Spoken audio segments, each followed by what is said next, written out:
rebonsoir et merci de nous rejoindre sur Al24 News pour ce nouveau numéro d'Hebdo Show Algérie, votre émission hebdomadaire de décryptage de l'actu. Je suis ravie de vous retrouver ce soir accompagné de Mahdi Rezar. Bonsoir Mahdi. Bonsoir Noël, bonsoir messieurs. Faisal Matawi est également avec nous. Bonsoir Faisal. Bonsoir Noël. Il y a également Badis Nissa. Bonsoir Badis. Salam Azoul, bonsoir Noël. Un petit bug au début de votre réponse Badis ce soir. C'est la fatigue. Et il y a également Kamel Mansari. Bonsoir Kamel, toujours un plaisir de vous avoir avec nous. Bonsoir Noël. Nariman Zekar nous rejoindra également en dernière partie d'émission. Vous y êtes habitués, mesdames et messieurs. Au sommaire ce soir, la diplomatie algérienne droite dans ses bottes ne cédera pas aux intérêts politiciens et partisans. Le ministre des Affaires étrangères clarifie certains points, notamment le vote de l'Algérie de la résolution 2803. Il a découvert la vérité sur l'affaire Ben Barka. Stephen Smith est notre invité ce soir. Il nous dévoile les secrets de ce triple crime d'État impliquant le Maroc, Israël et la France. Au royaume des fake news et de la désinformation, Vincent Bolloré est roi. Focus ce soir sur les manigances du groupe Bolloré, un empire médiatique au service de l'extrême droite. C'est parti.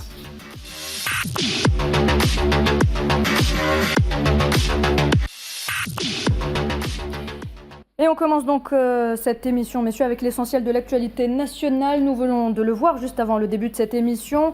Le président de la République, M. Abdelmadjid Tebboune, s'est rendu jeudi 20 novembre dans la wilaya de Constantine en visite de travail. Il a procédé au lancement de grands chantiers, un stade ultramoderne, un nouveau CHU et la construction de plusieurs logements. Faisal. Absolument, c'est une visite importante dans cette troisième ville du pays, Constantine.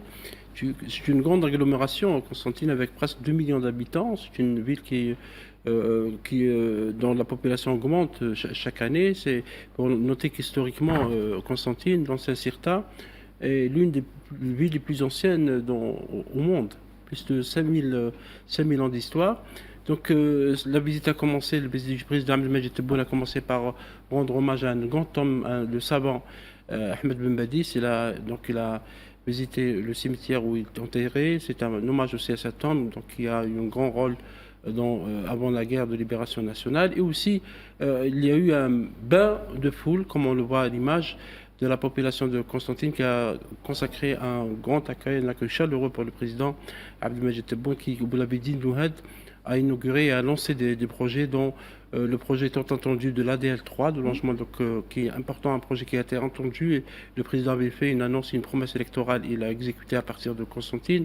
Le projet lancé aussi le projet d'un CHU de Saint-Soli, c'est très important parce que Constantine attendait ce projet d'un CHU avec plus de 24 spécialités qui sera donc, une fois entré en opération dans 2-3 ans, d'un grand apport, notamment pour tout l'État algérien. Et en plus, effectivement, il a lancé un autre projet important aussi, parce que vous savez que la politique sportive du président Abdelmadjid Tebboune insiste sur la performance, sur les résultats, et on le voit qu'effectivement, les athlètes algériens donnent des résultats, un complexe sportif où il y aura donc beaucoup de disciplines, dont la nage et d'autres disciplines qui est donc ouvert à la jeunesse. Et dans son déclaration à Constantine, le président a insisté sur la jeunesse en soulignant que la jeunesse algérienne est la véritable richesse de l'Algérie, en plus bien sûr des richesses naturelles.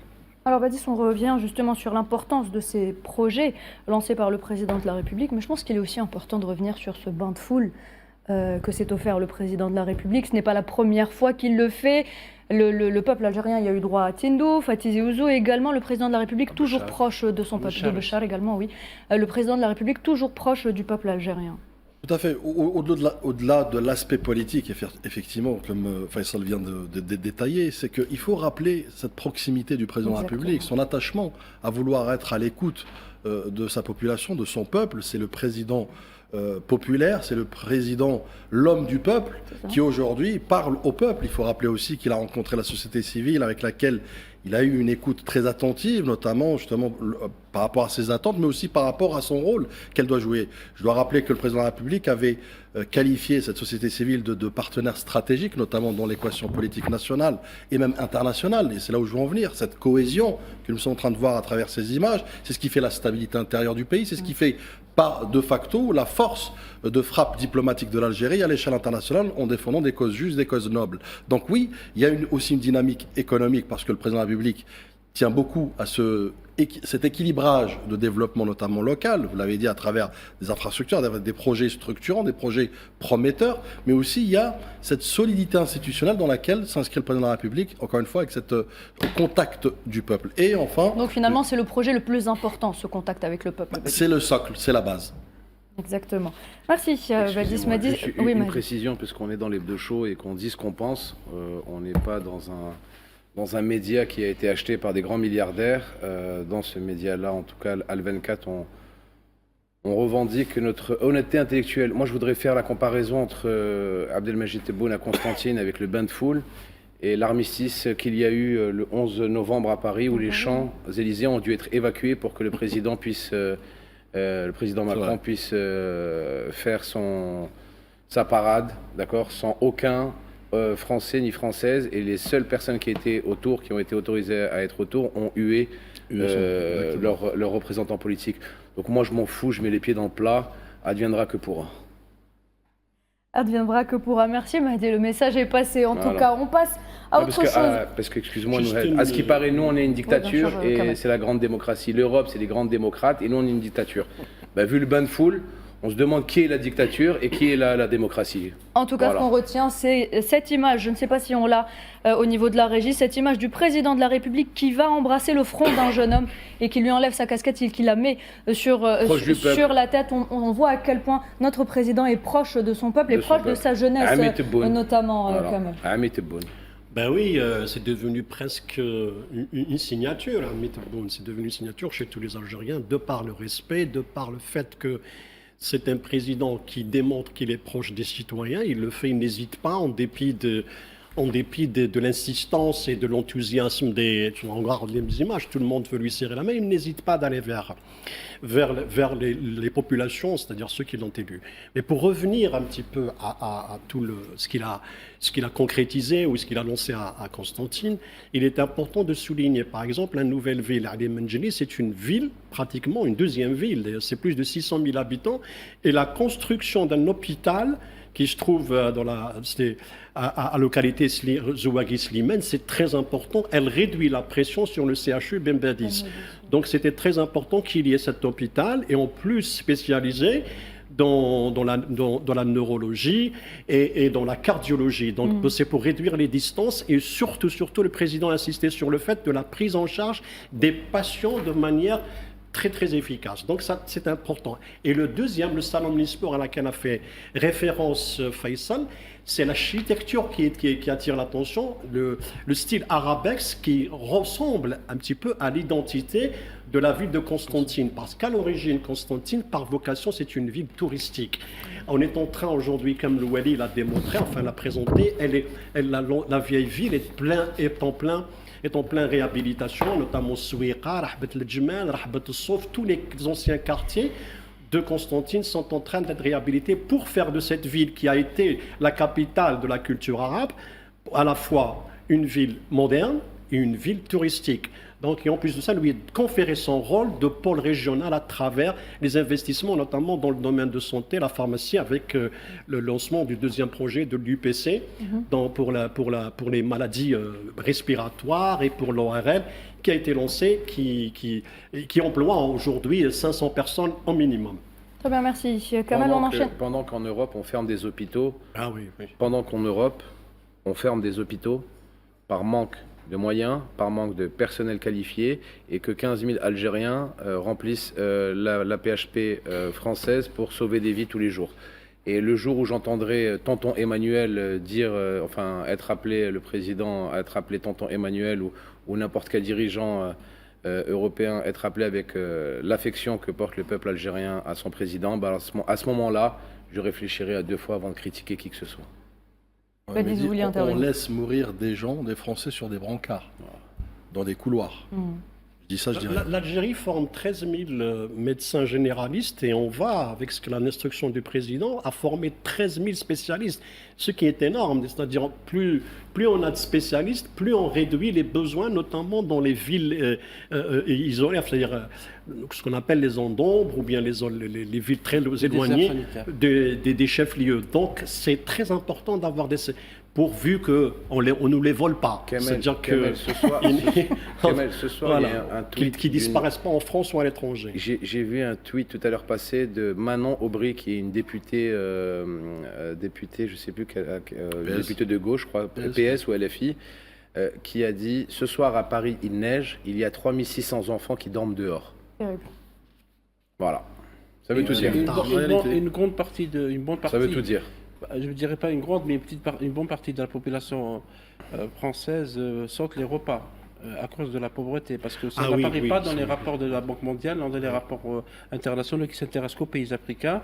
Eh bien oui, il y a un seuil de pauvreté qui a été dépassé en France à cause de la crise économique, parce que la France croule sous une dette de plus de 3 000 milliards d'euros.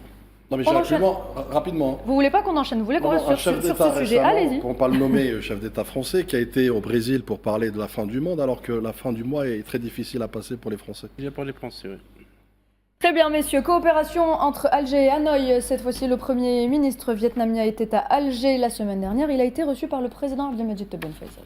Absolument, c'est une rencontre importante, parce que le Vietnam est un pays émergent, c'est un pays dont le PIB dépasse les 600 milliards de dollars annuellement, et en 20 ans, le PIB par habitant est passé de à peu près 200 dollars à plus de 4000 dollars par habitant. Ça veut dire que c'est une économie émergente, c'est une économie qui attire beaucoup d'investisseurs, notamment l'investissement direct qui dépasse les 30 milliards de dollars annuellement. Donc c'est vraiment un pays important, et en plus, et cela a été rappelé par le Premier ministre vietnamien qu'on voit à l'image, et par le Premier ministre algérien, M. Seyfi Riyeb, lors de la présidence du Forum des affaires entre les deux pays. Ça fait longtemps d'ailleurs, entre parenthèses, qu'un haut responsable vietnamien n'est pas venu en Algérie.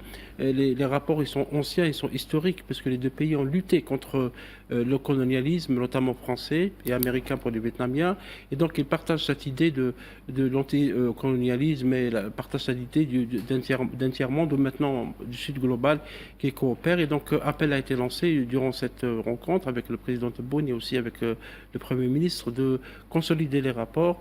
Il y a un accord qui a été signé entre les deux sociétés pétrolières, Petro-Vietnam et Sonatrach, pour un nouveau projet d'exploration pétrolière, et aussi d'autres accords qui sont à l'étude actuellement dans les domaines de la pharmacie, de l'industrie pharmaceutique, de l'agriculture, de l'agroalimentaire, et même aussi dans le domaine culturel de l'enseignement supérieur. Le Vietnam pourrait être un grand partenaire pour l'Algérie dans la zone asiatique, en Asie, puisque les deux premiers ministres ont souligné le fait qu'il y ait des échanges, mais ce n'est pas au niveau voulu par les deux dirigeants du pays, parce que ça ne dépasse pas les 400 millions de dollars annuellement, et ces échanges peuvent augmenter dans le futur avec cette relance de la coopération entre les deux pays. Donc en fait, en d'autres termes, cette visite devrait ouvrir des perspectives nouvelles et élargir, Kamel, justement, des voies de coopération jusque-là peu ou très peu exploitées. Moi, je voulais dire, mais qui ne se rappelle pas de cette image lorsque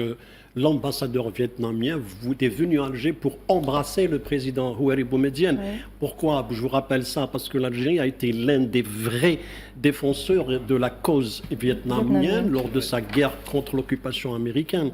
Nous avons été vraiment aux côtés du peuple algérien. Diap, le général Diap, faisait d'Alger sa deuxième capitale après un an. Et c'est vrai que dans le domaine de la coopération, c'est vrai que, comme l'a dit Faisal, 400 millions, c'est par rapport à un pays qui est 30e au monde en termes de PIB, donc c'est peu. Mais au début des années 90, jusqu'à la fin des années 90, c'était un peu plus que ça. La moyenne était de 600 millions par an, mais ça a été réduit en raison, je crois que l'accord d'association nous a fait beaucoup de mal avec l'Union européenne. C'est-à-dire nous avons changé de partenaire. Nous étions tournés vers des pays comme le Vietnam. Maintenant, nous avons cet accord nous a un petit peu piégés. Mais pour revenir à la coopération, il y a surtout le segment agricole qui est très important. Et ça, c'est parce que les Vietnamiens ont une grande expérience, notamment dans les cultures maraîchères. Et c'est là où l'expérience vietnamienne est intéressante, d'autant plus que la technologie, qui est devenue un des sujets phares ou un des secteurs phares dans la coopération, ou bien dans le développement des pays. Moi, je tiens juste à rappeler une notion très importante, c'est qu'effectivement, on parle d'un retour historique d'alliance des non-alliés à travers un prisme différent aujourd'hui qui est celui de la diversification et de la complémentarité. Il faut rappeler que l'Algérie se diversifie en matière de partenariat stratégique, mais au-delà, c'est-à-dire aujourd'hui, elle ouvre des ponts diplomatiques Afrique-Asie qui sont illustrés aujourd'hui à travers le Vietnam, comme ça a été dit, effectivement, un pays référence à bien des égards sur plusieurs secteurs. Et puis aussi, il faut rappeler Donc que... en fait, en d'autres termes, Badis, excusez-moi, l'Algérie devrait être une porte d'entrée pour le Vietnam sur le continent africain. Pas que, on peut considérer cela à une échelle beaucoup plus grande sur le sud global, dans lequel l'Algérie est leader. Et effectivement, cette complémentarité, loin des, je dirais, condescendances, ou même du paternalisme, ou même du cannibalisme, ou interférence de certains pays occidentaux, aujourd'hui, il est pour les deux pays et le sud global en général des solutions internes, des solutions complémentaires, indépendantes, souveraines pour effectivement trouver des solutions à des problèmes du sud global. Très bien, merci. Badis, on continue, messieurs, si vous le voulez bien, avec le sommet. Excusez-moi, l'ambassadeur vietnamien a fait un excellent témoignage, très émouvant, dans l'émission Algérie Regarde ambassadeur, où il a parlé des Algériens qui sont partis faire la guerre d'Indochine. Et quand les Algériens ont vu que c'était injuste, les Algériens ont changé de camp et ont combattu avec les Vietnamiens contre l'occupation coloniale. Il faut le savoir ça aussi, et l'ambassadeur vietnamien l'a fait justement dans cette émission, dans une chaîne collègue à nous, un très beau reportage justement où il parle de ça, il parle des Algériens qui ont aidé les Vietnamiens pendant la guerre d'Indochine. On a perdu des journalistes aussi en 1914. Vous étiez 10 journalistes algériens. Ça a été une émission très émouvante justement parce qu'il a parlé de la force des Algériens qui ont fait ça pour défendre l'anticolonialisme. Tout ça pour dire que le Vietnam et l'Algérie ont donc finalement des relations très ancrées, très fraternelles, des relations historiques. Et prometteuses, exactement. On enchaîne, messieurs, avec le sommet du G20 qui s'est ouvert hier à Johannesburg, en Afrique du Sud, avec la participation du Premier ministre algérien Sifri Rib, en sa qualité de représentant du président Abdelmadjid Tebboune. Ahmed Attaf, ministre d'État, ministre des Affaires étrangères de la Communauté nationale à l'étranger et des Affaires africaines, était également présent à Johannesburg. Faisal. Absolument, c'est un sommet important aussi, autant que l'est l'Afrique du Sud, qui a donc un partenariat stratégique avec l'Algérie, comme nous venons d'évoquer le Vietnam. Le G20, cette fois-ci, s'est intéressé à des sujets qui concernent directement l'Afrique, comme le réchauffement climatique. Le président Abdelmadjid Tebboune, dans son discours, lui, en son nom par Monsieur le Premier ministre Sifri Rib, a évoqué les dangers du changement climatique, constatés d'ailleurs par les Algériens chaque jour, avec la sécheresse, avec les inondations, avec les feux de forêt, etc. Et le président Tebboune a rappelé toutes les mesures qui ont été prises, notamment la création d'un fonds national de coopération agricole, le fonds de solidarité nationale et le fonds de garantie contre les calamités naturelles et agricoles pour un peu compenser les pertes pour les agriculteurs. Et l'autre point évoqué par le président Tebboune, c'est la question de la transition énergétique, parce qu'elle est très importante pour les Africains. Il a rappelé qu'actuellement, l'Algérie est en train en partenariat avec certains pays, de développer l'énergie verte, notamment l'hydrogène vert. Et il a appelé les pays africains donc à profiter de l'expérience algérienne et aussi à profiter de la surproduction, par exemple, de l'électricité. L'Algérie produit plus de 25 000 MW annuellement et ça permet donc à des pays voisins de pouvoir bénéficier, comme c'est le cas par exemple pour la Tunisie et pour la Libye. Et malgré que l'Afrique est un grand producteur d'énergie, il ne profite pas réellement de l'énergie. C'est le chiffre donné par le président Tebboune, par exemple. 45% de l'Afrique est électrifiée, c'est-à-dire que la moitié du continent n'a pas d'électricité, ce qui est anormal pour un pays riche. Donc, ce plaidoyer pour la solidarité, ce plaidoyer pour la justice et l'équité a été donc le credo de ce discours du président Tebboune dans ce sommet important où il y a ce qu'on appelle grande puissance économique mondiale qui devrait aussi penser à l'Afrique.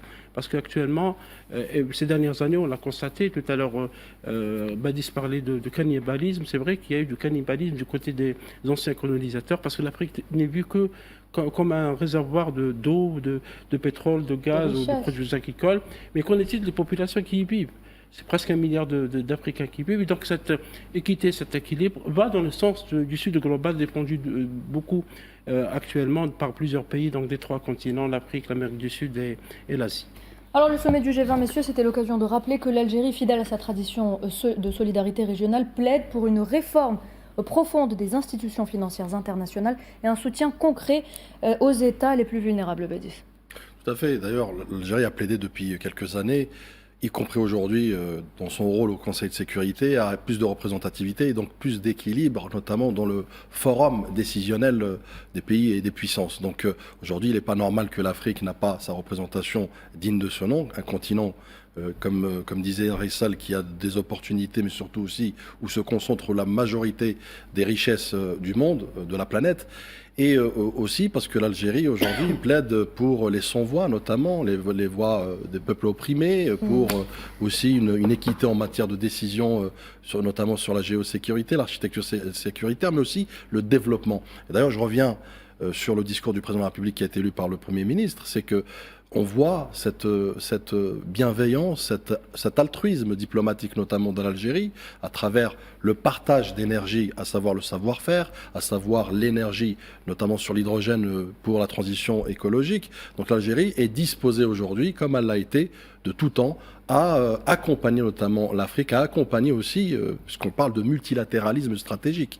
Là aussi, l'Algérie s'inscrit dans ce sillage pour dire qu'effectivement, elle n'a pas d'idéologie en matière d'intérêt commun et de collectif et du monde. Au contraire, elle le défend bec et ongle. Et aujourd'hui, elle le fait savoir en étant ce porte-drapeau digne de la voix des sous-représentés. Mahdi, l'Algérie qui plaide également pour l'effacement d'une partie de la dette du continent africain. L'Algérie, comme d'habitude, qui essaie d'essayer d'aider au maximum ses voisins africains pour le développement du continent. Nous sommes africains avant tout. Et le président Abdelmadjid Tebboune l'a bien dit, il aidera l'Afrique et il y a eu une réorientation géostratégique vers l'Afrique depuis l'élection du président Abdelmadjid Tebboune en décembre 2019.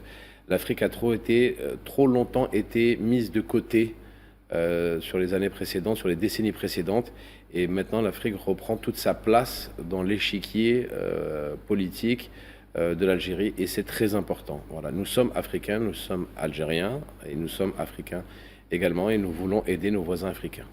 Nous sommes aussi méditerranéens, Mahdi. Le président de la République, Abdelmadjid Tebboune, a justement été honoré cette semaine par le Comité international des Jeux méditerranéens et s'est vu décerner l'Ordre du Mérite, la plus haute distinction du comité, en reconnaissance de son dévouement au sport et de sa contribution personnelle, Kamal, à l'organisation et au succès des Jeux méditerranéens durant 2022. Oui, c'est parce que sur le plan des chiffres, bien évidemment, ça a été un grand succès. On a vu de par le nombre de participants, et en plus, de par les résultats obtenus, surtout les conditions d'accueil qui ont été vraiment saluées par l'ensemble des participants, et surtout, le fait que la vélocité et la facilité avec lesquelles se sont déroulées surtout les inscriptions depuis le départ jusqu'au départ des délégations. Et c'est normal parce que sur l'événement chapeauté par le président de la République, il était tout à fait naturel que le CIGM renvoie la balle au président de la République en guise de remerciement, et on voit dans les images comment cette distinction ou cette reconnaissance vient à point nommé dans le sens où on est dans une phase de développement du sport, et en même temps de regard, on essaye par tous les moyens, d'accueillir davantage d'événements dans le futur pour justement rééditer ce genre d'exploits qui sont les Jeux méditerranéens. Pourquoi pas un jour des Jeux olympiques en Algérie? L'Algérie a organisé 2 fois les Jeux méditerranéens en 1975 et 2022. Et on a vu comment le stade Hetfi avait accueilli cette belle cérémonie de stade Hetfi, qui est le nouveau stade d'Oran, plus le village méditerranéen qui maintenant profite à la ville d'Oran, parce que ce village est en train d'accueillir des artistes, des sportifs quand il y a des grands événements. Et on a vu qu'une ville d'Oran, la deuxième ville du pays, on parlait tout à l'heure de Constantine, la troisième ville, pouvait accueillir un grand événement international, puisque plus de 5000 athlètes étaient présents, plus de 4000 journalistes, en plus des participants algériens. Donc c'était un événement qui est réussi sur le plan sportif, et compris sur le plan touristique, parce que beaucoup de monde revient à Oran grâce aux Jeux méditerranéens de 2022. Et on a découvert la ville d'Oran, sur le plan touristique. Santa Cruz et le port espagnol, etc. Rapidement, je reviens sur la distinction. C'est une distinction quand même qui est la consécration de l'engagement du chef de l'État, du président de la République, Abdelmadjid Tebboune, et son engagement par rapport à la diplomatie du sport. Lui qui a mis tous les moyens à titre personnel, effectivement, pour faire rayonner le sport algérien à l'échelle planétaire. Une dernière information, messieurs, c'est le ministre des Affaires étrangères, Ahmed Attaf, qui a animé ce mardi 18 novembre une conférence de presse au cours de laquelle il a abordé plusieurs points, en tête desquels ce vote de l'Algérie du plan américain pour l'après-guerre à Gaza, donc résolution 2803 Badissa. Tout à fait. Alors, c'est une mise au point, mais surtout aussi une fin des spéculations. Donc, la résolution 2803, c'est, je dirais, le sauvetage de la cause palestinienne à travers les amendements vitaux, je dis bien vitaux, qu'a apporté l'Algérie. Et aujourd'hui, cette résolution, il faut rappeler aussi qu'elle est une résolution technique pour Gaza et non pas politique pour la Palestine. C'est très important de le rappeler. Donc, elle sert effectivement à mettre fin à des souffrances, un génocide, à ciel ouvert notamment, d'une entité sioniste voyou, et aussi d'apporter une aide humanitaire tant attendue par effectivement le peuple palestinien. Donc c'est une conférence, je dirais, où effectivement il met les points sur les i, mais surtout aussi pour mettre un terme à ces spéculations, mettre un terme à ces fake news. Bien, il y a aussi le plus important dans la conférence de presse, c'est de préciser la position algérienne. Pourquoi on a voté, qu'est-ce qu'on a voté et qu'est-ce qu'on a apporté comme amendement. C'était justement le fait de mettre fin, d'interdire qu'il y ait le moindre déplacement des populations. On va y revenir, Kamel, justement, on va y revenir.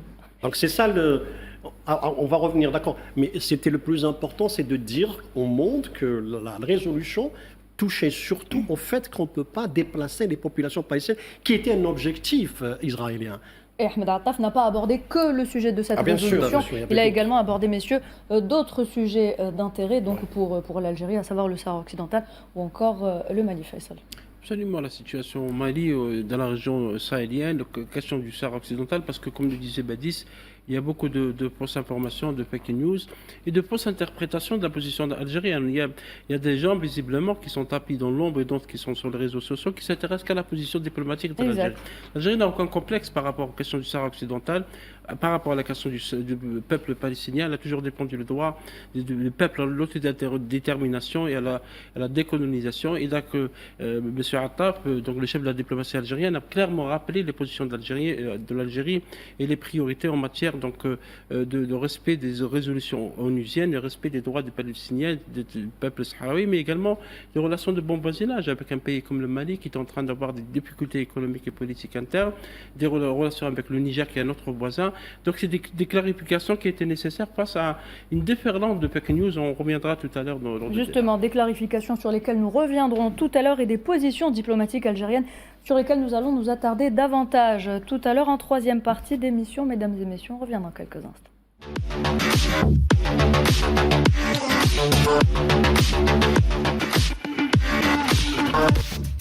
Vous regardez Al 24 News, bienvenue à vous. Si vous venez de nous rejoindre, place tout de suite à l'œil d'Alger.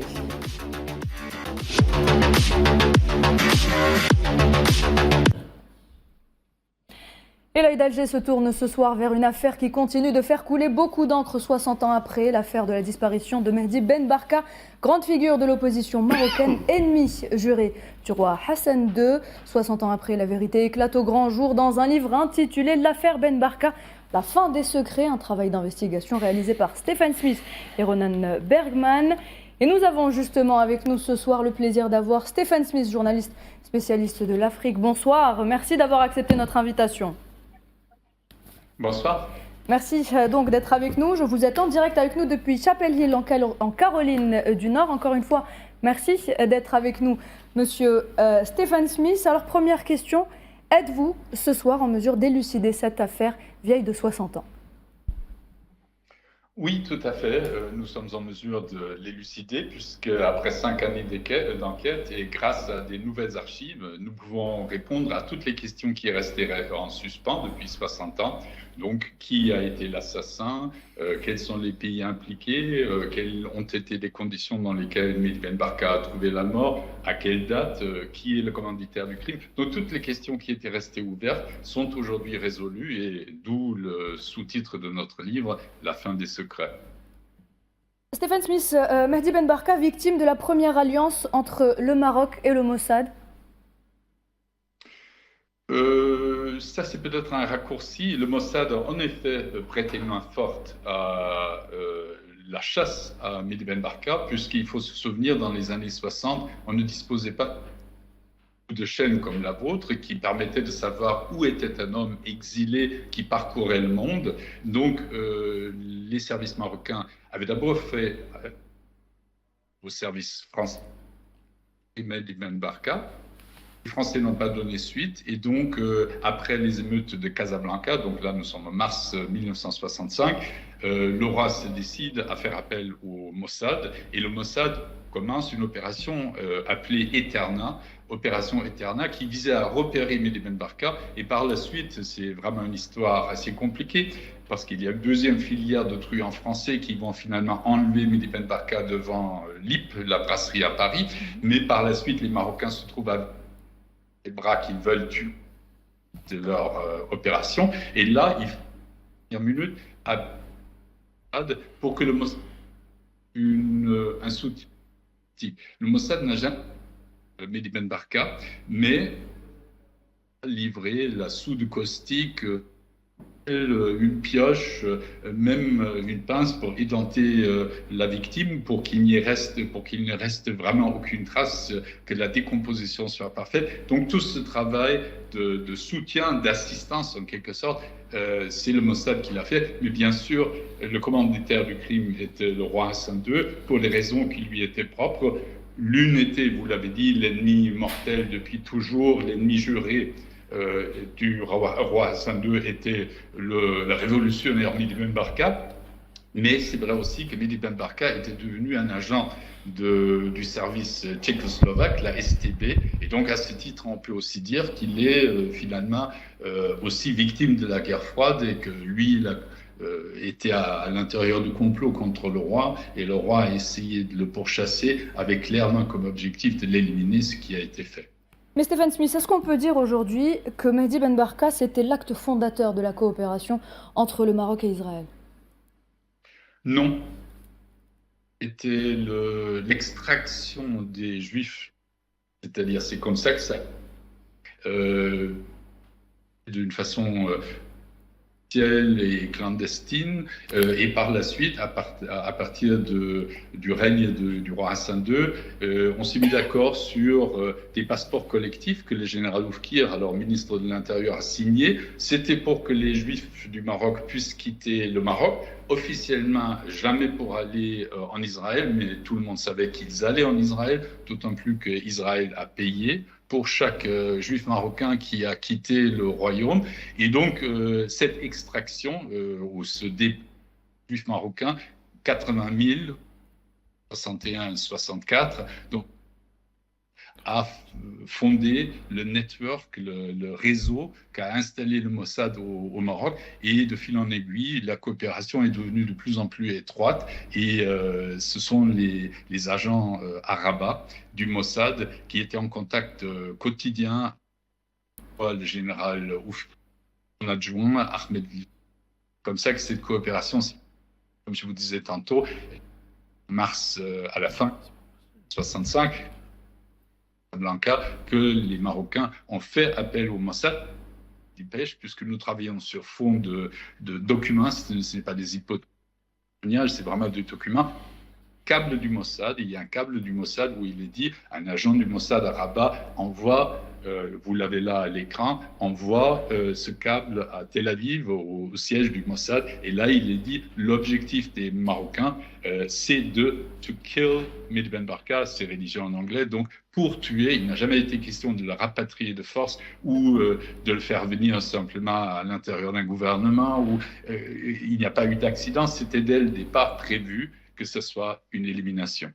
Monsieur Stéphane, vous dites dans le livre, vous dites que c'est...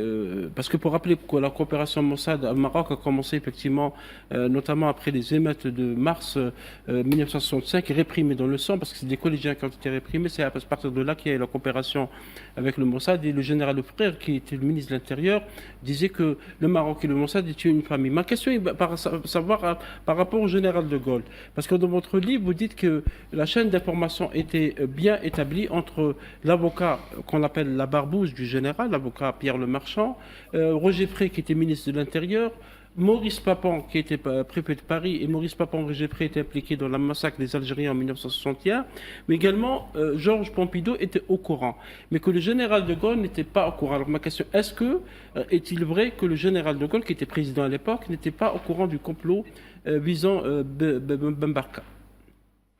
Non, le général de Gaulle n'était pas au courant, mais vous avez très très bien remonté la filière policière.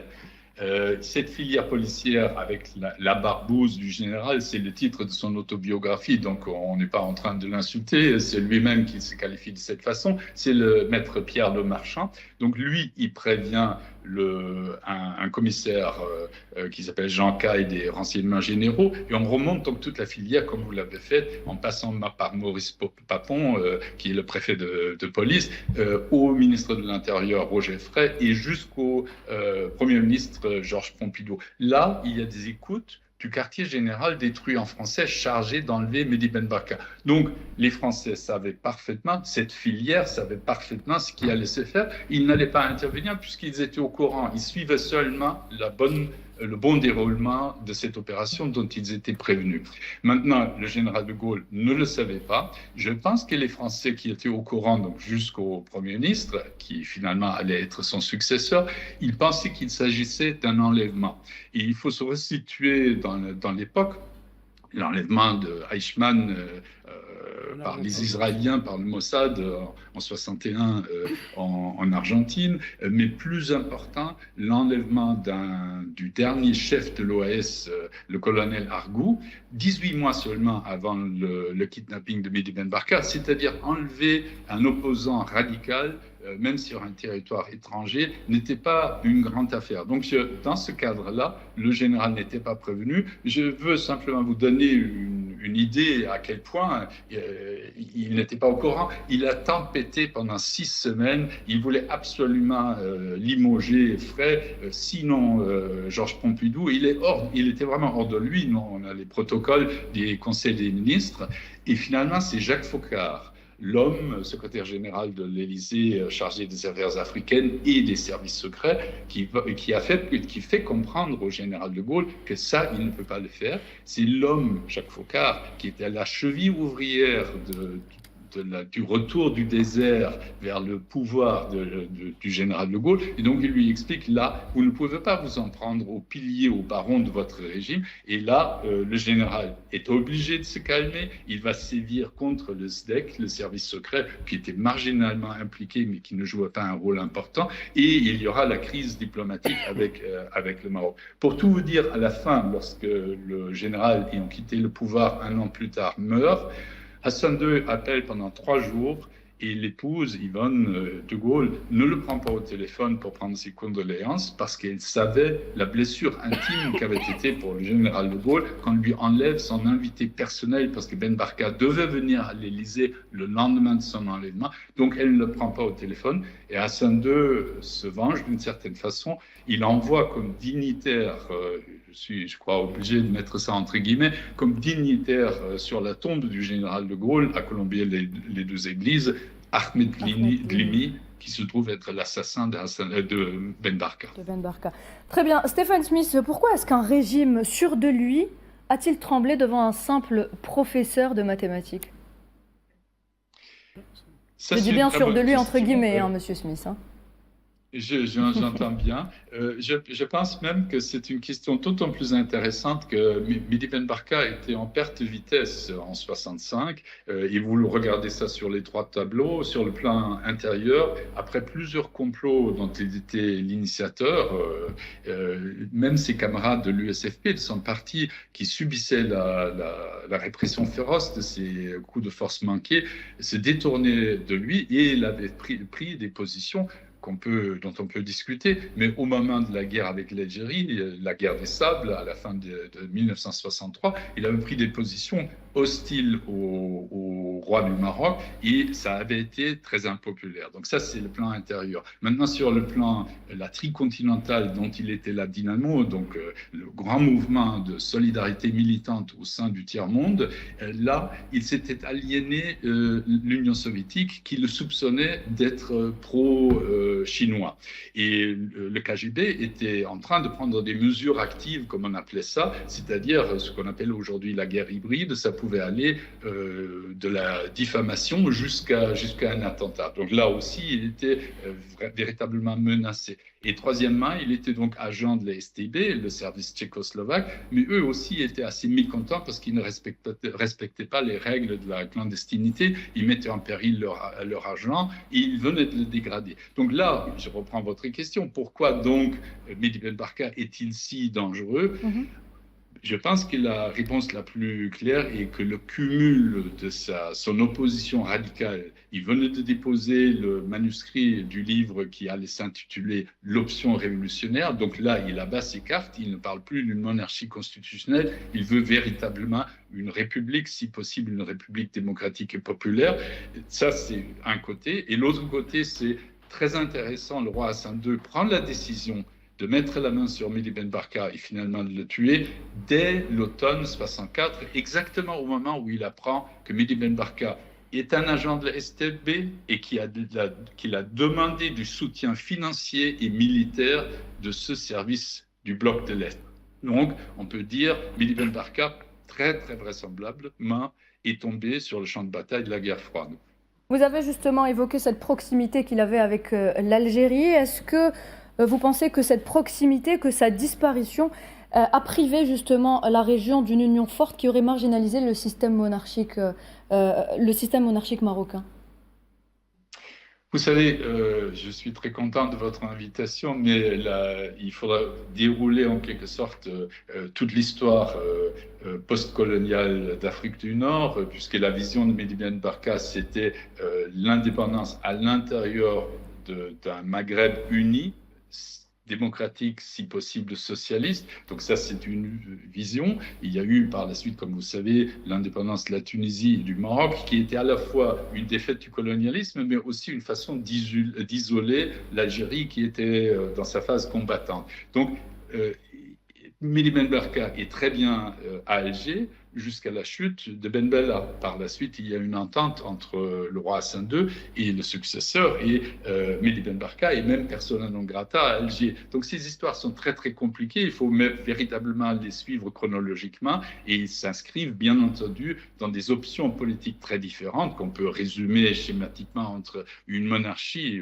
de droit du vin finalement, donc absolutiste d'un côté, une république populaire démocratique de l'autre, cette rivalité-là, et une couche de rivalité géopolitique par-dessus. Donc c'est des histoires très très compliquées, et il y a aussi des relations personnelles. Il y a parfois un dirigeant qui fait confiance à un opposant, et ensuite il peut y avoir un dirigeant qui le fait beaucoup moins. Donc là, je renvoie vos spectateurs à la lecture, parce que ça, il faut vraiment le dérouler dans le détail. Monsieur Stéphane Smith, j'ai une question justement pour rebondir sur ce que vous venez de dire.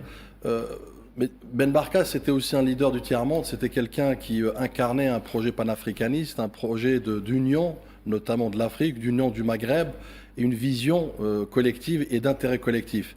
Donc on ne peut pas nier aujourd'hui cette posture, on ne peut pas nier son rôle prépondérant notamment, et surtout aussi sa proximité avec le FLN. Donc, qu'est-ce que vous en pensez?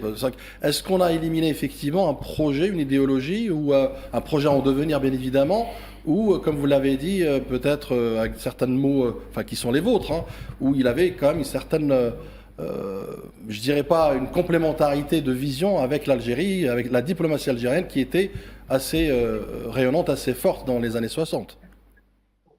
Oui, tout à fait, et je n'emploie même pas le mot posture. Je suis convaincu de la sincérité de l'engagement de Mehdi Ben Barka.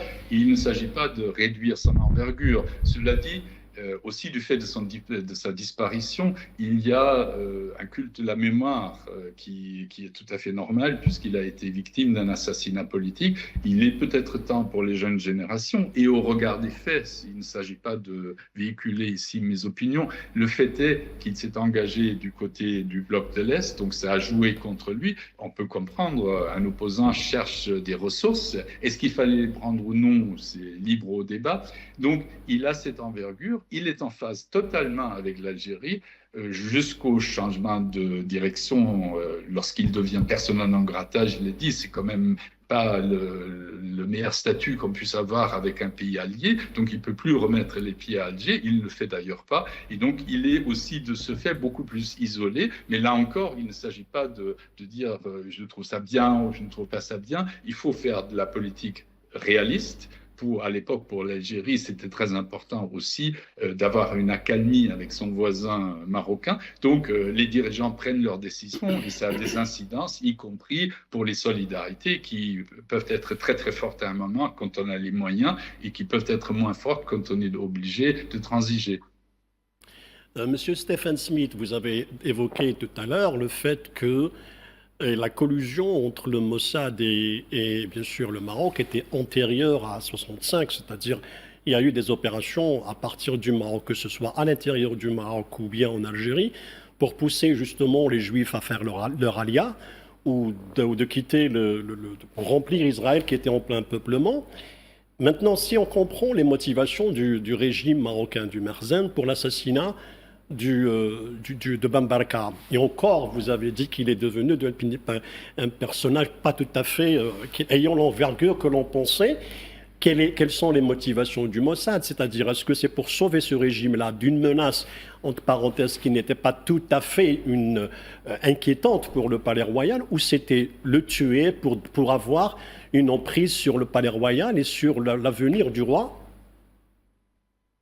Non, d'abord, le Mossad n'a pas tué Barka, même si je vous et nous le livre et dans tous les détails, il y a d'assassinats puisque le Mossad aide les Marocains, les services marocains. Ben Barka. Ce que je trouve particulièrement intéressant, c'est de voir que nous sommes remontés à ce qu'on peut appeler le départ ou Maroc pour aller en Israël, ça c'est antérieur, mais on peut aussi suivre ce qui par la suite s'est développé parce que les relations entre le Maroc et Israël ont continué, entre les services également, et vous savez, jusqu'aux accords d'Abraham, on voit que cette histoire, finalement, l'actualité n'est pas un écran plat, on voit très bien qu'il y a là une profondeur. Il y a aujourd'hui 2 juges d'instruction à Paris qui enquêtent, l'une, Madame Lucie Delaporte, qui est la 14e juge d'instruction sur l'affaire Ben Barka, cherche toujours l'assassin de Mehdi Ben Barka. Il y a un deuxième juge qui cherche à élucider l'affaire Pegasus, c'est-à-dire ce spyware dans le téléphone de responsables français, qui est à nouveau une affaire triangulaire où vous avez le Maroc qui, ensemble avec le Mossad, finalement, espionne des responsables français. On dit même, je ne peux pas le prouver, jusqu'au président de la République. Un mot très important. Le Mossad n'est pas intéressé par Mehdi Ben Barka. À un moment donné, le chef du Mossad a une conversation en tête-à-tête avec le Premier ministre Eshkol. Eshkol lui demande « Mais ce type, il est contre nous ?» Et le chef du Mossad lui dit « Oui, mais ça n'a aucune importance, c'est pas du tout pour ça. » La raison pour laquelle le Mossad va se rendre complice de cet assassinat politique est très claire. En septembre 1965, il y a un sommet de la Ligue arabe à Casablanca.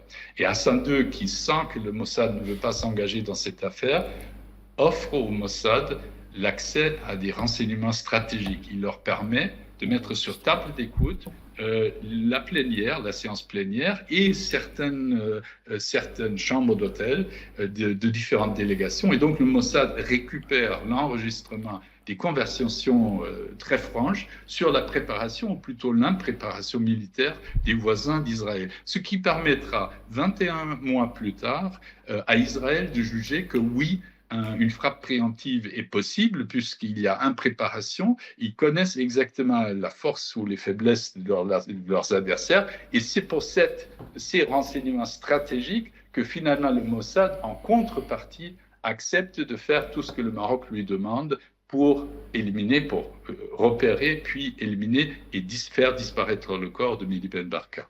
Stephen Smith, pardon Faisal, je vous donnerai la parole dans quelques instants. Stephen Smith, est-ce qu'il y a eu un fil rouge entre Ben Barka, l'affaire Pegasus et la campagne de propagande et de désinformation actuelle au Maroc? Nous avons une conversation très factuelle, donc moi j'essaie d'éviter des mots qui fâcheraient puisque je suis là pour chercher des faits. Ensuite, l'interprétation est libre à vous et libre évidemment à vos téléspectateurs. J'ai dit qu'il y avait un fil rouge qui part de l'implantation d'un réseau du Mossad pour faire sortir les Juifs marocains, en passant par l'affaire Ben Barka, qui devient finalement un crime qui va souder les relations entre les services marocains et les services israéliens. Après, ils s'appellent frères, c'est dans la bouche du général Oufkir, parce qu'ils ont fait quelque chose ensemble, c'est un acte criminel. Et par la suite, il y a parfois des évolutions qu'on peut estimer peut-être positives, comme par exemple l'intermédiation du roi Hassan II lorsqu'il s'agit de négocier la paix entre l'Égypte et Israël. Évidemment, ça aussi, chacun est libre d'en juger, mais il y a tout un fil rouge, comme vous l'indiquez, qui va du passé, du début des années 60 jusqu'à aujourd'hui, d'où mon affirmation que l'actualité n'est pas un écran plat, c'est véritablement une profondeur. On voit très bien, et vous avez dit tout à fait, Pegasus, les accords d'Abraham, tout ça s'inscrit évidemment dans la lignée d'une proximité, d'une collaboration entre deux pays qui se concertent et qui s'aident, s'entraident et y trouvent leur compte. Monsieur Stéphane Smith, vous avez dit qu'il y a eu 13 ou 14 juges d'instruction 14 juges d'instruction qui enquêtent sur cette affaire. C'est l'affaire la plus lente d'instruction dans l'histoire de la Ve République en France. Et aucun juge n'est parvenu à avoir une partie de la vérité. C'est vrai qu'il y a eu un procès en 1967 qui avait notamment, entre autres, condamné Antoine Lopez, qui est un agent des services secrets français qui travaillait à l'aéroport de Paris et qui voulait être recruté comme dirigeant de la Royal Air Maroc parce qu'il avait des liens avec Oufkir. Les autres truands, parce que les truands ont contribué au kidnapping de Bambarka, dont Bouche Sèche, qui est revenu au Maroc et qui a été exécuté. La question est de savoir pourquoi aucun des 14 juges d'instruction n'est parvenu à la vérité ou à dire ou à ouvrir un procès pour juger les véritables commanditaires et exécutants de Mehdi Ben Barka. Les gangsters de Pigalle, d'ailleurs. Notamment, entre la truanderie de Paris. D'abord, pour vous dire mon plaisir d'être sur votre plateau, puisque je constate que tout le monde a lu de très près le livre, et donc ça fait plaisir. Je n'ai absolument rien à ajouter à ce que vous avez dit. C'est évidemment pour un auteur très plaisant de voir que dans les détails on suit. Et là, on voit à l'écran Antoine Lopez, que j'ai personnellement connu. Ça, c'est Georges Bouche-Sèche. Donc là, c'est les différents truands qui tous finissent au Maroc. Et c'est peut-être un complément important aussi de la complicité de la France, la complicité passive auparavant, parce que certains responsables français, ça montait jusqu'à Pompidou, on l'a dit, étaient au courant, donc c'est complicité passive, mais la complicité devient active après le meurtre, parce que pendant des années, pendant 6 années, on va co-gérer entre Paris et Rabat la présence des truands français qui vivent au Maroc, qui sont rejoints au Maroc par leurs compagnes depuis la France, et les polices des deux côtés de la Méditerranée le savent très bien. Et donc là, vous voyez très bien le mur de silence autour de l'affaire Ben Barka. Il est érigé comme une collaboration entre Paris et Rabat. Et la raison pour laquelle les juges d'instruction n'ont pas trouvé la vérité des faits, c'est tout simplement parce qu'il y a eu obstruction. Les archives sont restées filtrées ou verrouillées. Et la pièce qui manquait, et qui est véritablement une chance, parce que très rarement, au bout de 60 ans de silence et de secret, on arrive à connaître la vérité des faits, c'est que comme la collaboration du Mossad n'était pas connue, elle était vaguement soupçonnée parce qu'il y a eu quelques responsables qui ont fait référence à ça, mais on ne connaissait pas les détails. Nous avons eu la chance de récupérer les documents qui étaient assemblés pour une commission d'enquête interne en Israël. Donc, ce n'est pas le Mossad, mais le Mossad a donné tous ces câbles. Il y a eu des rapports de synthèse, il y a eu des protocoles de rencontre entre les différents chefs du Mossad et les différents premiers ministres. Tout ça a constitué un trésor de documents que la commission d'enquête en interne, qui ne voulait pas faire éclater le scandale parce que ça aurait été un scandale national à cause de l'implication du Mossad, international parce que le Mossad avait agi sur le territoire national français. Donc on a étouffé le scandale et on a mis ce paquet de documents au fond du coffre-fort des premiers ministres. Or, il y a eu alternance politique. À un moment donné, les travaillistes, qui étaient quasiment le parti unique au début, après Golda Meir, ils ont quitté le pouvoir. Et là, ils ont préféré emporter la preuve de leur compromission. Donc, ça sortait du coffre-fort et ça passait de main sûre en main sûre jusqu'à tomber entre nos mains. Je ne peux pas être plus précis pour protéger notre source, mais cette chance qui nous a permis de documenter au jour le jour et à la fin, d'heure en heure, ce qui s'est passé. Parce que lorsque Limi vient à Paris, il passe 40 heures à Paris. Pendant ces 40 heures, il tue Mehdi Ben Barka. Il passe plus de 5 heures en réunion avec des agents du Mossad qui, chaque fois, lui disent ce qu'il faut faire et comment il le faut faire, y compris les choses les plus pratiques, comment creuser la tombe, comment couvrir dessous de caustique, etc. Je passe sur les détails morbides. Donc là, vous voyez, cette brèche qui s'est ouverte grâce à cette chronologie de documents qui datent de l'époque où des agents n'avaient aucun intérêt à manipuler qui que ce soit, puisqu'ils rapportaient à leurs supérieurs. C'était des notes de service. Donc, ça ne se destinait pas à un public, et à plus forte raison, pas un public 60 ans plus tard, pour diminuer ou augmenter le rôle de qui que ce soit. On disait, là, on s'est réunis avec Limi dans tel ou tel café, il nous a raconté, quelques heures après avoir commis le crime, il nous a raconté comment il a tué Mehdi Ben Barka dans une baignoire. Ce récit, nous ne l'avons pas réécrit. C'est ça qui permet la vérité des faits aujourd'hui, et ces documents, bien entendu, les juges d'instruction à Paris ne les avaient pas. Maintenant, ils sont... notre livre fait 550 pages, il y a une centaine de pages qui sont le renvoi à la référence à chaque document exactement. Est-ce qu'il est rédigé en français, en anglais, en hébreu, en tchèque? On a fait travailler quelqu'un pendant 1 an, rémunéré aussi à Prague pour éplucher le dossier de Mehdi Ben Barka à la STB. Donc on a véritablement essayé de faire le récit de l'affaire Ben Barka, non pas à partir d'hypothèses ou de plausibilité ou de témoignages, mais par une trace documentaire. Pour chaque affirmation, vous avez un document écrit, donc une preuve. Stephen Smith, une dernière question. Est-ce que vous avez été contacté justement par la justice? Et est-ce que si vous ne l'avez pas encore été, est-ce que vous êtes prêt à aller témoigner justement et à expliquer tout ce que vous venez de nous expliquer ici sur ce plateau? J'ai eu un contact, un appel de la gendarmerie à Paris lorsque j'étais pour la promotion du livre à Paris, mais il faut bien se mettre à la place de la justice. Aujourd'hui, ils doivent d'abord vérifier est-ce que ce livre est sérieux, est-ce que les documents que vous avez en partie montrés à l'écran, puisque ça faisait partie de notre accord, donc c'est maintenant public, c'est sur la place publique, est-ce que c'est authentique? Une fois que cette vérification est faite, j'imagine que la juge va faire son travail et bien sûr, tout ce que nous savons, tout ce que nous pouvions dire, c'est dans le livre, mais si elle souhaitait m'entendre, si c'est pour la manifestation de la vérité, je suis à la disposition de la juge. Très bien, merci Stephen Smith, merci d'avoir accepté de répondre à nos questions ce soir. Je rappelle que vous êtes le co-auteur de l'affaire Ben Barka, la fin des secrets. Merci encore une fois d'avoir été avec nous. Merci madame, merci messieurs. Et j'espère à très bientôt. Au revoir monsieur Smith. Mesdames et messieurs, on revient tout de suite.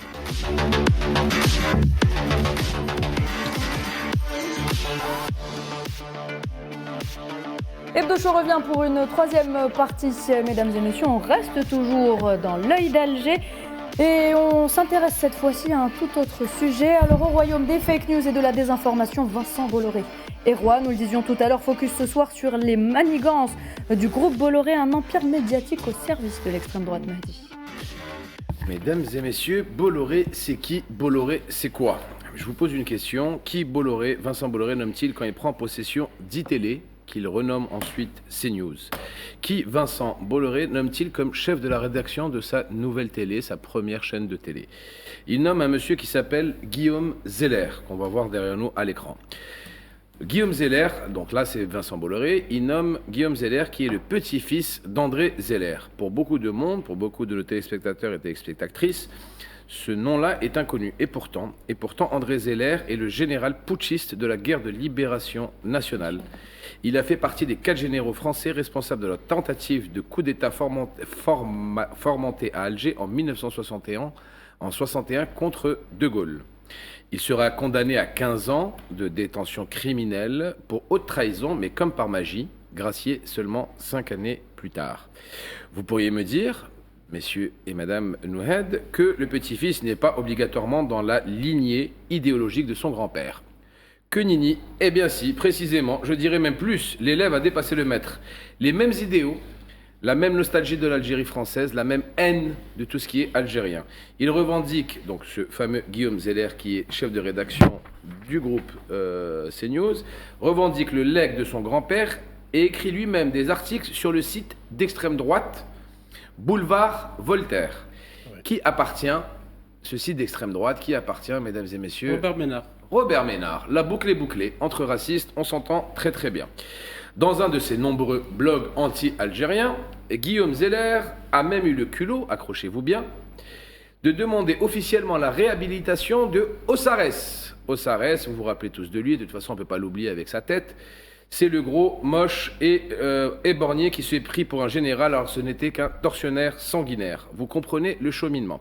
Donc, si on fait un petit récapitulatif, Bolloré, Itélé, CNews, Guillaume Zeller, petit-fils de André Zeller, général putschiste, on arrive à Robert Ménard, et ensuite on va sur, évidemment, notre cher Ossares. On va continuer, parce que plus c'est Bolloré, plus ça sent pas bon. On va continuer. Qu'est-ce qu'a fait Bolloré ensuite? Il a intégré la Banque Griveaux quand il était jeune stagiaire. Qui connaît la Banque Griveaux? La Banque Griveaux, tout le monde ne connaît pas non plus, c'est la banque du RPR, devenue UMP ensuite de Nicolas Sarkozy. C'est elle qui finança le gaullisme durant la Seconde Guerre mondiale. Et, encore une fois, accrochez-vous bien, la Banque Griveaux, c'est elle qui a créé en 1942 les services spéciaux de la Défense nationale sous l'occupation allemande, qui sont 2 ans après devenus la DGSE. Voilà, vous comprendrez ce qu'il faudra comprendre. On continue, on arrête? Non, on continue. Vincent Bolloré était stagiaire dans la Banque Griveaux dans ses jeunes années. Ensuite, qu'est-ce qu'il a fait, ce jeune Vincent Bolloré? Eh bien, il a racheté la Banque Griveaux et il l'a fait complètement fondre dans la galaxie Bolloré en 1997.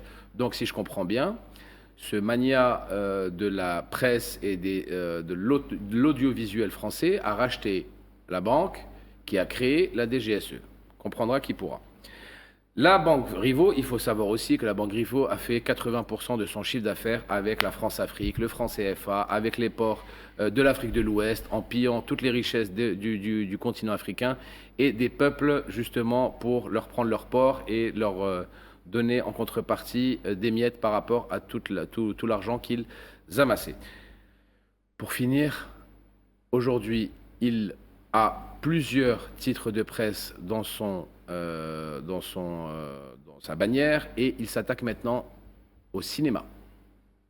Le groupe Bolloré a investi massivement dans le cinéma français à travers la chaîne UGC Cinéma où il a pris des parts.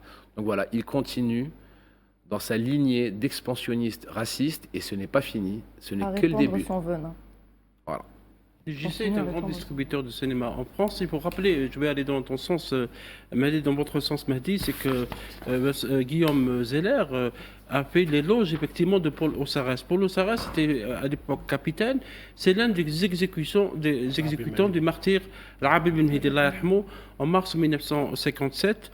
Et ce même Zeller disait plus tard, oui, Ossares, qui est un général tortionnaire qui a reconnu ses faits, pouvait être un héros. Insulte toutes les armées du monde en disant que Ossares est général. Oui, tu insultes.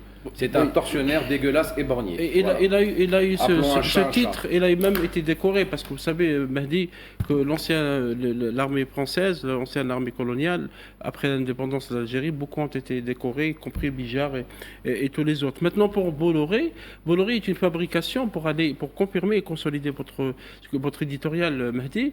Bolloré est la fabrication de 2 juifs sionistes. Edmond Rothschild, c'est lui qui a sauvé l'entreprise familiale de papeterie au début des années 80 qui a permis à Bolloré de devenir riche. Et le deuxième, il s'appelle Bernheim, Antoine Bernheim. C'est qui Antoine Bernheim? C'est le fils de Léonce Bernheim qui était un militant sioniste proche de Chaim Weizmann, qui est l'un des fondateurs de ce qui est appelé l'État d'Israël. Donc les liens établis entre Vincent Bolloré et l'État sioniste est établi, d'autant plus que Nicole Follow, Nicole Smith, qui est la grand-mère de Bolloré, est une juive. Et cette femme a travaillé avec la DGSE et c'est elle qui a établi les liens entre la DGSE, le service secret français, et le Mossad. Donc, c'est normal parce qu'en 1997, mais c'est normal. Faisal, en 1997, Bolloré a racheté la banque Griveaux, qui a été, elle, créatrice en 1942 de la société, je vais reprendre mes fiches, parce que c'est tellement vieux, 1942, qui a créé la banque, qui a créé en 1942 les services spéciaux de la défense nationale, SSDN, sous l'occupation allemande, qui est devenue en 1944 la DGSE. Donc il a racheté la créatrice de la DGSE. Oui. Et donc les rapports entre cette galaxie Israël, entre le milieu d'extrême droite est établi parce que l'empire Bolloré est en train de s'étendre, c'est vrai, depuis au moins une dizaine d'années après le rachat du groupe Prisma. Parce qu'il a nommé dernièrement Serge Nadjar qui est un juif né en Algérie et qui est directeur de l'information à CNews actuellement, c'est lui qui a remplacé notamment Guillaume Zeller. Serge Nadjar gère actuellement au moins une trentaine de revues qui appartiennent à Bolloré. Par exemple, Voici, Journal du Dimanche, Femme Actuelle, Europe 1, la radio, et également le groupe Abbas, qui est un grand publicitaire. Donc effectivement, c'est un empire qui va dans qui consolide l'idée de l'extrême droite, ou qui porte ce discours de l'extrême droite, bien sûr avec l'option de prendre le pouvoir à un moment donné, notamment à l'approche des élections présidentielles en France. Le tableau est dressé et tout cet arsenal médiatique est destiné à trois opérations principales. D'abord l'immigration, l'islam et surtout l'Algérie. Donc remettre en cause l'histoire, la refaire à travers des faux témoignages, en ramenant des gens qui sont là pour réhabiliter la colonisation, faire de cette colonisation comme étant quelque chose de bénéfique pour les Algériens. On a vu pendant 132 ans ce que la colonialisme a coûté aux Algériens, ce qu'elle leur a fait. Elle les a rendus esclaves, elle les a rendus misérables, elle les a rendus, au lieu d'une civilisation telle que décrite dans les récits et dans les propos et dans les déclarations des politiques français d'extrême droite, on voit que l'Algérie a été pillée d'abord, spoliée, et surtout l'Algérien déraciné. Et aujourd'hui, cet arsenal médiatique dirigé par Bolloré a cet objectif principal, c'est de faire à ce que l'extrême droite prenne le pouvoir en 2027. Et l'objectif derrière ça, c'est de concrétiser la deuxième opération, c'est-à-dire celle de s'attaquer à l'immigration, et principalement l'immigration algérienne, sinon aussi aller jusqu'à remettre en cause l'identité par l'identité même, mais reconstruire une identité. Bolloré n'est pas le seul, il y a d'autres milliardaires qui sont dans le jeu, qui ont pris le relais dans le sens où on prépare le 2027 pour faire de cette France de demain, cette France qui a été décrite par le Jean-Marie Le Pen en 2009 dans un discours très connu, dans le sens où il a dit il faut que la France devienne une France chrétienne, blanche et surtout dépouillée, débarrassée de tout ce qui n'est pas français de souche. Et c'est ça l'objectif de l'extrême droite aujourd'hui, c'est de faire en sorte à ce que le blanc domine et que celui qui n'est pas blanc et qui n'est pas chrétien, il est allé jusqu'à demander à ce qu'on encourage une immigration venue de l'Europe de l'Est, parce que cette immigration blanche de l'Europe de l'Est, qui est de l'Hongrie et tout,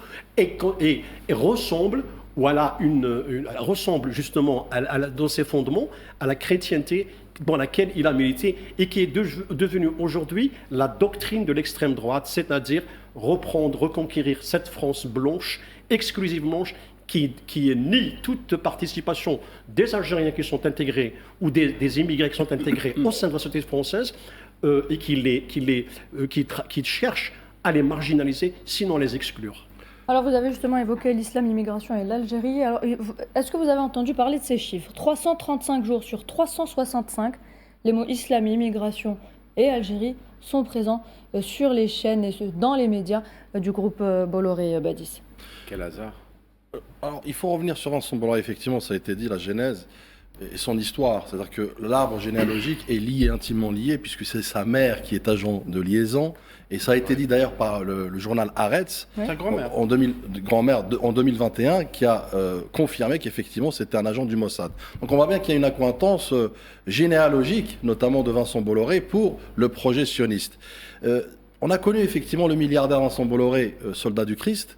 Aujourd'hui on connaît Vincent Bolloré, soldat, non pas d'un judaïsme d'affaires, entendons-nous, mais plutôt d'un sionisme, d'un projet sioniste, et d'un projet outre, effectivement, qui aujourd'hui s'ingère dans l'équation politique de la France, à titre d'exemple. Effectivement, ça a été dit, 90% en tout cas des médias français sont détenus par 2 ou 3 milliardaires. On oublie aussi de citer Sterrin qui est aussi dans la droite ligne de Vincent Bolloré. Donc on voit bien qu'effectivement... Ils travaillent ensemble. Exactement. Ils planifient ensemble, qui plus est. Donc il y a un projet effectivement dans lequel, oui, l'Algérie a été un dommage effectivement collatéral dans cette équation de l'algérophobie, de créer justement l'isolement de l'Algérie, puisqu'ils sont, je rappelle aussi, nostalgiques de l'Algérie française, ils ont mal digéré effectivement l'indépendance de l'Algérie, donc ils essayent tant bien que mal à travers les moyens et les outils structurels, encore une fois, on parle de médias, de 5e colonne, on parle de forces à destruction massive, on pourra en parler par la suite, les fake news. Aujourd'hui, CNews est devenu, je dirais, le vivier des fake news. Aujourd'hui, elle est attaquée, elle est ciblée par plusieurs plaintes. C'est une chaîne d'opinion. De désinformation. D'opinion, exactement. Même si Vincent Bolloré veut en faire des faiseurs d'opinion, mais Pascal Praud, excusez-moi, même au foot, il n'était pas terrible. Alors vous imaginez maintenant dans l'analyse et le décryptage de l'information.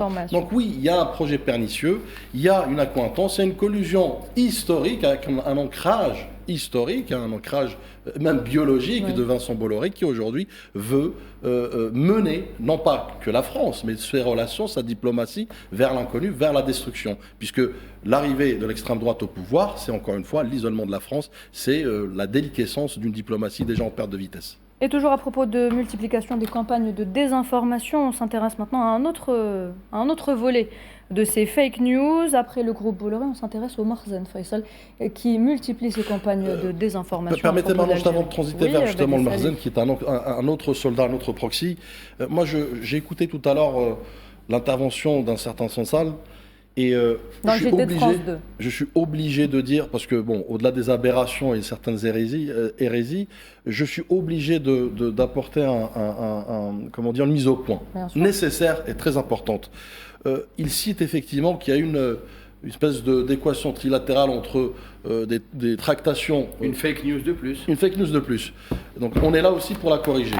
Donc des négociations, des tractations auraient lieu entre l'Algérie, la France et l'Allemagne. Je le dis de cette tribune, officiellement, qu'à aucun moment la France n'a été liée d'une manière directe ou indirecte dans quelconque tractation, notamment pour la libération de Sansal, mais plutôt une amitié forte entre deux pays qui sont l'Algérie et l'Allemagne qui a permis cette libération pour des raisons humaines. Notamment. Donc, et d'ailleurs, je rappelle que et la présidence de la République algérienne et le ministère des Affaires étrangères ont rejeté en bloc ces allégations et tous ceux qui diront le contraire mentiront et colporteront une fake news.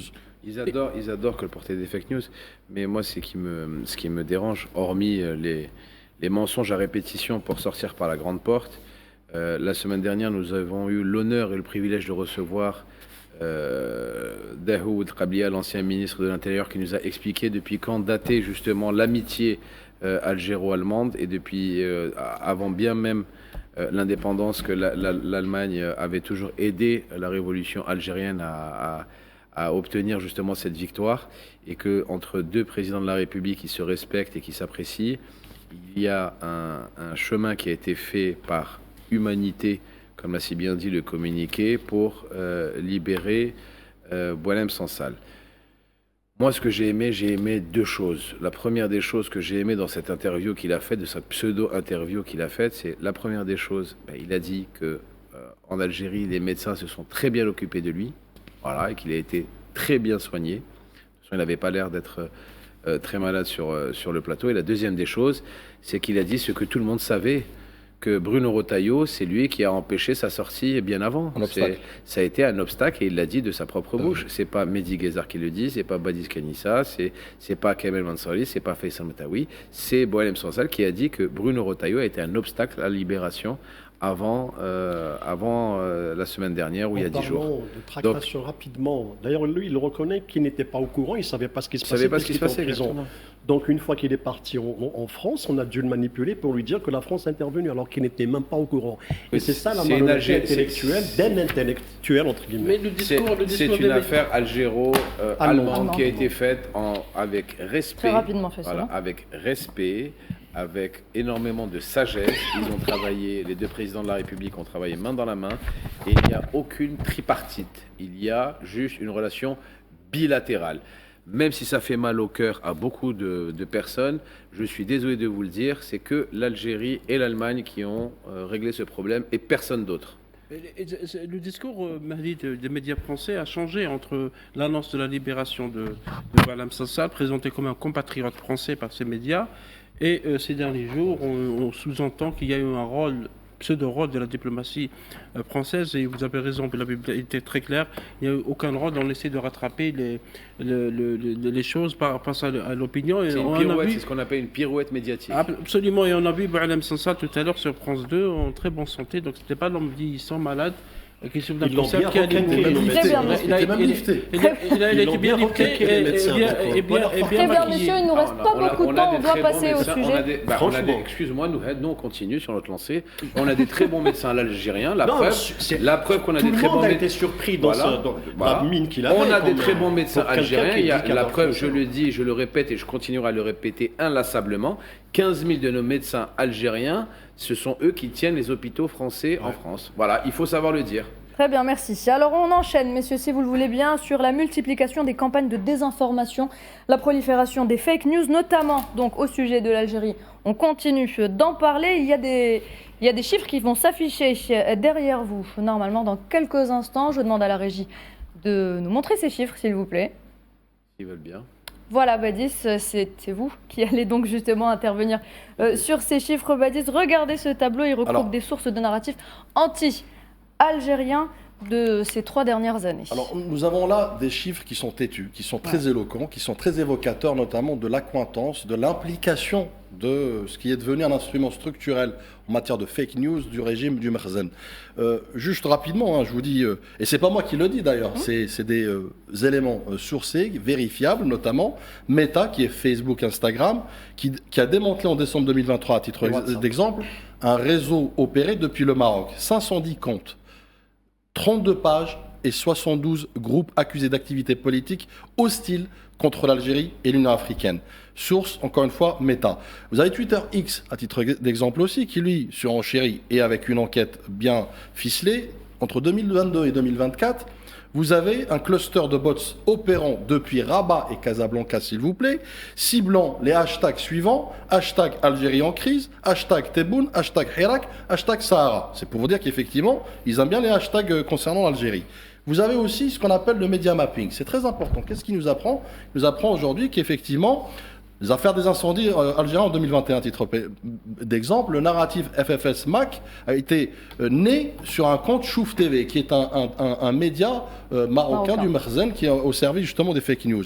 Le 360 l'a exporté, je dis bien, vers Jérusalem Post. Oui. Vers leur grand maître pour le colporter, encore une fois, à travers les réseaux pro-marocains. Donc la crise diplomatique entre l'Algérie et la France. Figurez-vous que 74 articles ont été publiés sur le 360MA en 48 heures. Vous savez, c'est quoi ? C'est une moyenne d'un article et demi par heure. Par heure, s'il vous plaît, dans une logique toujours anti-Algérie, bien évidemment. Hein, parce que la déliquescence sociale et sociétale du peuple marocain, ça les intéresse peu. Donc vous avez aussi le Maroc-Leaks, si on revient en 2014 et 2017, qu'est-ce qu'on apprend de ça ? C'est que Chris Coleman, qu'est-ce qu'il nous dit par rapport à ces câbles diplomatiques qui ont fuité ?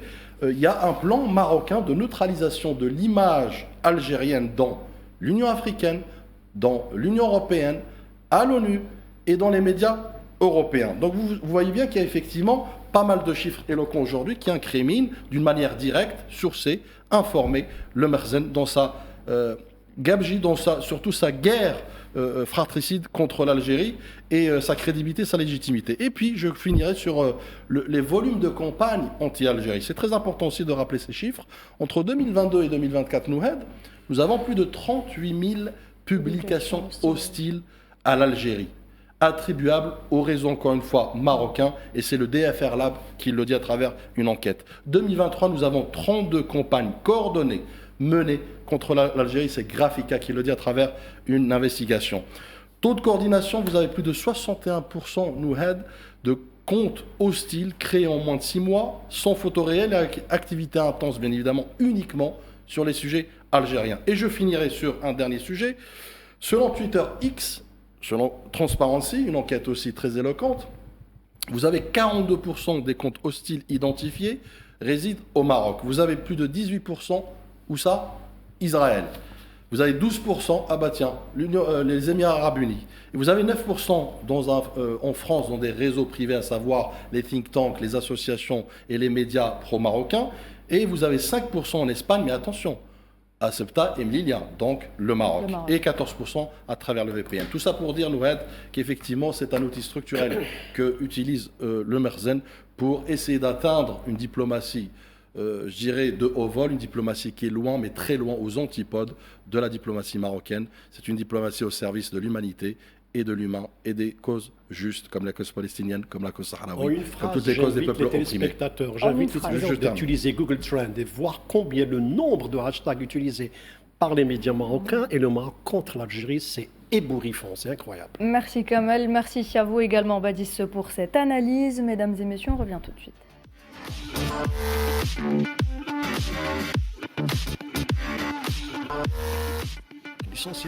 Merci de nous rejoindre pour cette dernière partie d'émission. Nariman Zekar nous a rejoint autour de la table et elle n'est pas venue seule, elle est venue accompagnée d'un cher ami de notre émission Hebdo Show, M. Mouloud Khelif, conseiller auprès du ministre de l'économie, de la connaissance des startups et des micro-entreprises. Mouloud, bonsoir. Très content d'être au retour, merci. Merci à vous d'être avec nous ce soir, toujours un plaisir de vous avoir avec nous. Abdelhadi Mezi est également avec nous, fondateur de la Startup Vols. Bonsoir. Bonsoir et merci pour l'invitation. Merci à vous de l'avoir accepté, Nariman, c'est à vous. On commence avec cette image, l'image de la semaine. Exactement, on va parler de cette image, une image qui a provoqué un véritable écho sur les réseaux sociaux. Zoran Mamdani, maire élu de New York, prenant un déjeuner au Casbah Café, un restaurant algérien niché dans le Queens. Alors pourquoi cette photo a-t-elle autant fait parler d'elle? Parce qu'elle n'est pas anodine, elle est symbolique. Le Casbah Café est un véritable écrin de la culture algérienne à New York. C'est un lieu qui est chargé de l'histoire algérienne. Au mur, comme vous pouvez le voir dans cette photo, sur cette photo, des portraits d'icônes de la glorieuse guerre de libération nationale. C'est donc un hommage discret mais puissant à la mémoire nationale. Et ça rappelle aussi que la diaspora n'est pas invisible dans la vie politique. Elle peut devenir un point fort dans l'exercice du pouvoir et un symbole d'unité et de diversité. Voilà pour l'image de la semaine. Une image... Mamdani Zohran Nariman est le premier maire musulman de New York. Oui, voilà. Bien le dire pour l'histoire. Voilà. Après Londres, c'est New York. Absolument. Voilà pour l'image de la semaine, une image qui montre à quel point l'Algérie rayonne au-delà de ses frontières. Et justement, en parlant de rayonnement, on va rester dans cette dynamique d'ouverture et d'innovation. Du 6 au 8 décembre prochain, Alger va accueillir un rendez-vous majeur, la 4e édition de l'African Startup Conference, un événement qui place notre pays au cœur de l'écosystème africain de l'innovation et de l'entrepreneuriat. Alors, l'African Startup Conference à Alger, sous le haut patronage du président de la République Abdelmajid Tebboune, une indication forte qui montre aussi que l'innovation, c'est plus un plus, c'est devenu vraiment un axe central dans la stratégie nationale. Et cette édition, Mouloud Khelif, elle arrive justement après la 4e édition de l'IATF, donc un rendez-vous continental qui cette année a mis la jeunesse africaine au cœur de son dispositif. Et c'est exactement dans cette continuité qu'intervient l'African Startup Conference. Absolument, et d'ailleurs, c'est aussi la 4e édition de l'African Startup Conference. Donc, j'ai eu la chance d'être impliqué en 2022. Ça a commencé comme une conférence ministérielle, un sommet ministériel où les ministres africains en charge des startups sont venus discuter des politiques justement pour favoriser l'entrepreneuriat pour l'Afrique. Et très vite, on s'est rendu compte qu'il y avait une demande des startups elles-mêmes, des investisseurs, des experts, tous les acteurs de l'écosystème africain. Et dès 2023, on a vu que la partie business, start-up, devenait plus importante que le sommet. Le sommet est toujours là. 2024, l'année dernière, ça a été vraiment une édition exceptionnelle. Et cette année, c'est encore une autre dimension. Quelles seront les particularités Alors, cette année, il y a plusieurs nouveautés. D'abord, c'est le Rwanda qui est le pays à l'honneur cette année. Donc Rwanda qui est un exemple en termes de digitalisation, numérisation, un petit pays mais qui commence à peser sur la scène africaine. On a aussi cette année une très forte délégation de l'Union africaine, de la Commission de l'Union africaine, non seulement le commissaire qui est en charge de l'éducation, sciences et technologies, mais aussi pour la première fois, on va avoir la commissaire qui est en charge d'infrastructures, infrastructure énergie, et surtout, on va avoir la vice-présidente de la Commission africaine qui va être présente. Donc ça, c'est très très important. Sans compter bien sûr tous les ministres, toutes les organisations internationales et africaines vont être présentes. Donc le sommet ministériel va être particulièrement important pour placer l'Algérie vraiment sur la scène continentale, dans la continuité, comme vous l'avez dit, comme vous l'avez mentionné, de l'IATF. Et cette année, suite justement aux décisions prises par le président de la République, M. Abdelmejid Tebboune, de la création d'un fonds pour financer les startups africaines, bien entendu, l'accent est mis sur les startups africaines. Beaucoup de startups vont venir à Alger, non seulement pour exposer leurs produits, leurs services, pour rencontrer des investisseurs, mais aussi pour justement postuler à ce financement. En plus de ça, cette année, on va avoir un sommet entre les décideurs politiques, les gouvernements et les champions. Le thème cette année, c'est « Raising African Champions », c'est-à-dire élever et développer les futurs champions en Afrique. Et on fait venir à Alger des champions, des véritables champions africains qui vont venir non seulement partager leur expérience et inspirer cette nouvelle génération. Donc un événement particulier cette année qu'on pense être vraiment un moment historique pour Alger. Ça va placer Alger comme l'épicentre de la technologie, de l'innovation et des startups sur le continent. On a aussi des délégations qui vont venir de l'extérieur de l'Afrique, il faut aussi le noter. Voilà donc l'African Startup Conference, un rendez-vous majeur de l'innovation africaine. Abdelhadi, vous en tant que start-upper, quelle est la valeur ajoutée pour vous de l'organisation de ce type d'événement ? Donc, alors, comme on a dit, l'African Startup Conference, c'est le plus grand événement des startups et de l'innovation en Afrique. Donc, certainement, être participant à cet événement, ça va vous gagner, ça va vous faire gagner de la visibilité, c'est clair, du networking, parce qu'il y aura plein d'acteurs de l'écosystème présents à cet événement, comme des investisseurs, des fondateurs et des entreprises, et aussi, bien sûr, de la crédibilité. Nous, on a déjà participé à les 2 dernières éditions en tant que start-up exposante, et cette année, on est fiers d'être l'un des plus grands sponsors de cette édition, et ça tombe très bien sur notre plan de développement, parce que notre but c'est vraiment faire construire la première licorne algérienne, donc la première entreprise qui est valorisée à plus de $1 milliard, et le thème de cette édition c'est Raising African Champions. Donc on pense très bien d'être le sponsor et le champion en même temps de l'écosystème startup en Algérie. Justement, on va faire un petit zoom sur votre startup Vols, votre plateforme de vente de billets d'avion en ligne, qui est aujourd'hui l'une des startups qui font le plus parler d'elle dans l'écosystème. Mais avant tout, j'aimerais vous poser la question, c'est quoi Vols ? Est-ce que vous pouvez nous pitcher un peu le concept de votre startup ? Donc c'est très simple, Vols c'est une application de réservation de billets d'avion en ligne. Donc on est connecté à toutes les compagnies aériennes qui existent en Algérie, où le citoyen algérien il peut directement comparer les prix des billets d'avion entre les compagnies, et même il peut choisir le billet et réserver directement via l'application en payant par carte CIB Dahabia, c'est-à-dire en paiement électronique en dinars algériens, ou bien même on a l'option de payer en cash à la livraison pour ceux qui n'ont pas de carte ou bien qui utilisent toujours le cash. Donc en gros vous êtes une travel fintech, un secteur qui est assez compliqué et compétitif en Algérie. Qu'est-ce que vous apportez de plus par rapport aux autres? Donc avant Vols, avant 2022, il n'y avait aucun moyen d'acheter un billet d'avion en ligne à part de chez la compagnie nationale Air Algérie.